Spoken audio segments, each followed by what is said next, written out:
যাদের সন্তান হচ্ছে না, এই তিনটি দোয়া পড়ুন, আল্লাহ পাক রব্বুল আলামিন আপনাকে অচিরেই সুসংবাদ দিবেন, সন্তানের মালিক বানায় দিবেন। আল্লাহ পাকের কাছে তো কোনো জিনিসের অভাব নাই। আছে অভাব? আপনার ডেট ওভার হয়ে গেছে, ডাক্তার বলেছেন 40 বছরের পরে সন্তান ধারণ করার মতো ক্ষমতা আর কাহারও থাকে না। আল্লাহ পাক আমাদেরকে পৃথিবীর নজরবিহীন এমনও ঘটনা আমরা দেখেছি যে 90 বছরের বুড়ো, তারপরে আল্লাহ পাকের কাছে সন্তান চেয়েছেন, আমার আল্লাহ নৈরাশ করেন নাই।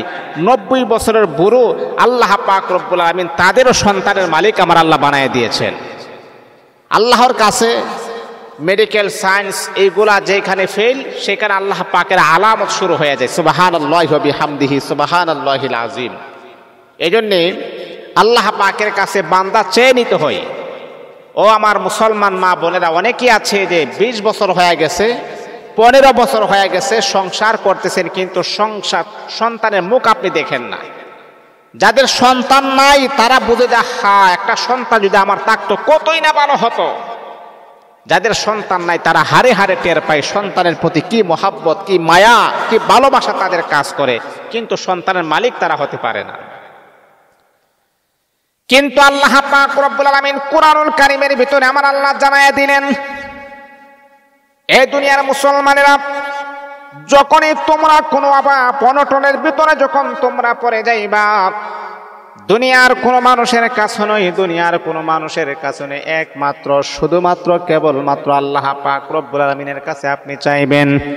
রব্বুল আলামিন, আয় আল্লাহ, তুমি তো তোমার বান্দার মনের খবর জানো, দিলের খবর জানো। আল্লাহ, কোন কারণে তুমি মালিকের কাছে 2 কানা হাত বাড়াইছি। আল্লাহ, তুমি আমার মনের আশাটুকুন কবুল করো, তুমি আমার মনের আশাটুকুন কবুল করো। ও রব্বে কারীম, আয় আল্লাহ, 15 থেকে 20 বছর হয়ে গেছে সংসার করতেছি, তারপর সন্তানের মুখ দেখি না। আল্লাহ, তুমি ছাড়া তো দেওয়ার মতো কোনো ক্ষমতা নাই, তুমি আমাকে সন্তানের মালিক বানায়া দাও। আল্লাহ, তুমি আমাকে একটা নেককার সন্তান বানায়া দাও, আমাকে একটা নেককার সন্তানের মা বানায়া দাও। যেমন করে ইব্রাহিম আলাইহিস সালাতু ওয়াস সালাম দোয়া করলেন, আল্লাহ পাক সন্তানের মালিক বানালেন। এ মুসলমান বন্ধু, শুনেন শুনেন, যদি আপনার সন্তান না হয় তাহলে 3টা আমল করবেন, 3টা আমল করবেন, 3টা আমল করবেন। 1 নাম্বার হলো বেশি বেশি করে আপনি ইস্তেগফার পড়বেন। ইস্তেগফার, নবী বললেন, মান লাজিমাল ইস্তেগফার, যেই ব্যক্তি ইস্তেগফার বেশি বেশি পড়বে, আঠার মতো ইস্তেগফারের সাথে লেগে থাকবে, ইস্তেগফার ওয়ালা ব্যক্তিকে আল্লাহ পাক রব্বুল আলামিন মুস্তাজাবুদ দাওয়া আমার আল্লাহ বানায় দিবেন। যেই কোনো দোয়া করবে তার যেই কোনো দোয়াই আমার আল্লাহ কবুল করে নিবেন। এই জন্যে বেশি বেশি করে আপনি ইস্তেগফার করবেন। ইস্তেগফার, আস্তাগফিরুল্লাহ, আস্তাগফিরুল্লাহ, আস্তাগফিরুল্লাহ, ছোট্ট ইস্তেগফারটা। যদি বলেন না হুজুর আরো বাড়াই আমি পড়ব, তাহলে আপনি আরো বেশি পড়তে পারেন। আস্তাগফিরুল্লাহ আল্লাযী লা ইলাহা ইল্লা হুয়াল হাইয়ুল কাইয়্যুম ওয়া আতুবু ইলাইহি লা হাওলা ওয়ালা কুওয়াতা ইল্লা বিল্লাহিল আলিয়্যিল আযীম। আপনি বেশি বেশি করে ইস্তেগফার আপনি পড়বেন, ইস্তেগফার আপনি পড়বেন। ও বন্ধু, বেশি বেশি ইস্তেগফার পড়লে আল্লাহ পাক রব্বুল আলামিন আপনার মনের আশা কবুল করে নেবেন। যেই কোনো দোয়া করবেন সেই দোয়াটা কবুল হয়ে যাবে। এটা হলো 1 নাম্বার আমল, যাদের সন্তান হয় না। 2 নাম্বার আমল হলো আপনি বেশি বেশি করে দুরূদ শরীফ পড়বেন, সাল্লাল্লাহু আলাইহি ওয়াসাল্লাম, সাল্লাল্লাহু আলাইহি ওয়াসাল্লাম, সাল্লাল্লাহু আলাইহি ওয়াসাল্লাম, সাল্লাল্লাহু আলাইহি ওয়াসাল্লাম। বেশি বেশি দরুদ শরীফ পড়বেন 2 নাম্বার। 3 নাম্বার হলো 5 ওয়াক্ত নামাজের পরে দোয়া পড়বেন।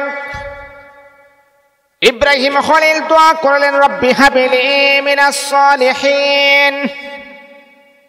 97 বছর কোন কিতাবের ভিতরে আছে ইব্রাহিম আলাইহিস সালাতু ওয়াস সালামের বয়স হলো 87 বছর, আল্লাহ পাকের কাছে সন্তান চেয়েছেন। আবার কোন কিতাবের ভিতরে আছে ইব্রাহিম নবীর বয়স 83 বছর, আল্লাহ পাকের কাছে সন্তান চেয়েছেন।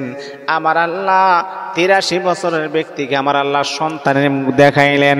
এই জন্য আপনিও দোয়া করবেন, আল্লাহ তুমি আমাকে একটা নেককার সন্তান দান করো। আর একটা দোয়া আছে, রব্বি লা তাযারুনি ফারদাও ওয়া আনতা খায়রুল ওয়ারিসিন।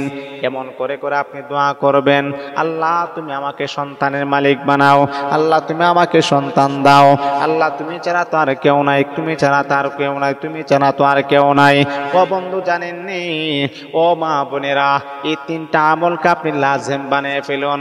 3টা আমল আপনি প্রতিনিয়ত করুন, আল্লাহ পাক রব্বুল আলামিন দেখবেন আমার আল্লাহ আপনাকে নেককার সন্তানের মালিক বানায়া দিবেন, নেককার সন্তানের মা বাবা হিসাবে আমার আল্লাহ কবুল করে নিবে। এই 3টা আমল আপনি করবেন, প্রতিনিয়ত আপনি 3টা আমল করবেন, দেখবেন আল্লাহ পাক আপনাকে নৈরাশ করবে না।